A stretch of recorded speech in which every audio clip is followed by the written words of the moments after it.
Well, today the globe marks the annual World Cancer Day, which aims to increase awareness about cancer.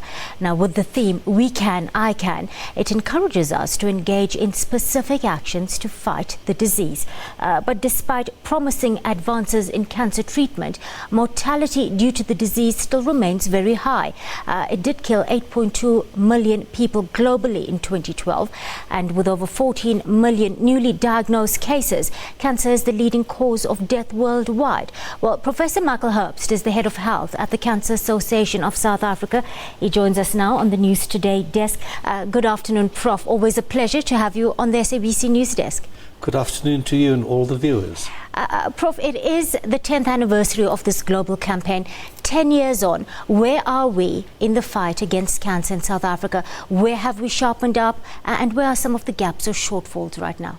Well, I'd like to start with some of the gaps and shortfalls. The Department of Health has still not come up with a cancer control program. Even though the World Health Organization last year funded the project to have a cancer control program written for the country, we're still waiting for that. Then we are still working on 2010 statistics as far as cancer incidence is concerned.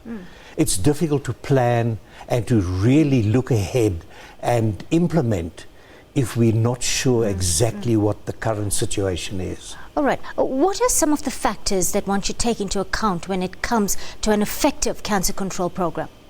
Well, I think we need to know what the government expects to happen.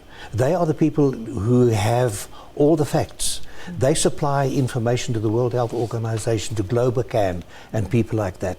And we expect them to come up with a very effective and efficient cancer control program so that we can slot in with them and see where we can contribute in addition to what the Department of Health will be doing. Doc, the most common cancer for South African women is breast cancer. Yes. It remains unchanged, but a diagnosis does not necessarily mean a death sentence. Tell us why diagnosis and early detection is so crucial. Well, diagnosis and early diagnosis and detection is really crucial, because you know, the earlier that the cancer is diagnosed, the earlier one can start implementing effective treatment, and the treatment can be much more effective if we know early on.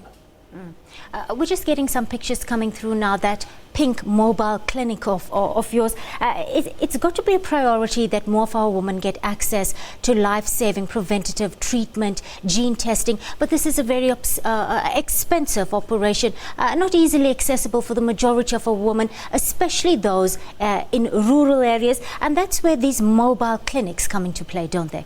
Absolutely, because they go out to the rural areas, and this is where we have the opportunity to first-hand see what is happening, to teach the women how to do breast self-examinations, how to recognize when something is different in their bodies.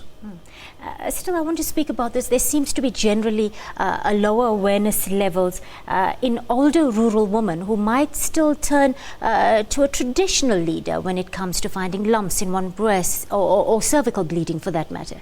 Yes, I think it's important for us to realize that that is definitely the case. And maybe one of the reasons could be that the women feel far more comfortable with a traditional healer, because they then don't go back to the family with a stigma of saying cancer, because the traditional leader will give them one or other reason why the changes have happened in their body, which can be more acceptable to the family.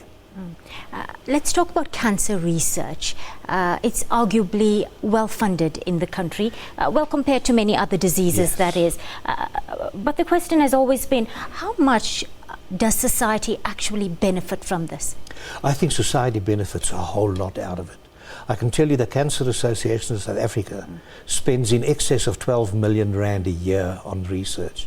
And if we look at some of the returns that have come from our research, hepatitis B vaccination, which is now a worldwide practice, it came from years ago already when we started funding research into hepatitis.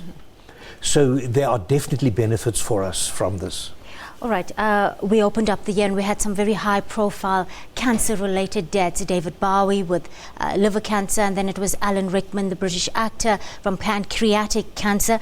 But it's estimated that this annual cancer burden might increase to a whopping 23 million new cases by 2030. What are some of the underlying risk factors at play? And is there anything we can do to reduce them? Yes, I think one of the first things, and I want to give you a little few stats that goes with it. Yes, of course. Stop smoking. Do not smoke. And if you are a smoker, get help to stop this bad habit. It's a major cause of cancer worldwide. Just this morning, China released figures saying that 86% of men in China are smokers. And approximately 3 million men die annually from smoking-related disease in China alone. These are staggering figures. Tobacco is the only product sold legally that kills at least half of its users if they use the product correctly. So that is something major. Alcohol is another problematic thing. Already in the 1980s, IARC told us that cancer is a group 1 carcinogen, meaning that there is sufficient evidence that it causes cancer in humans. And yet we do very little, only a warning to say don't drink and drive. And, you know, it can affect your health. But I think we need more. And I know the minister, he's got it in the back of his mind to do something drastic about alcohol. And we do need that to come up front.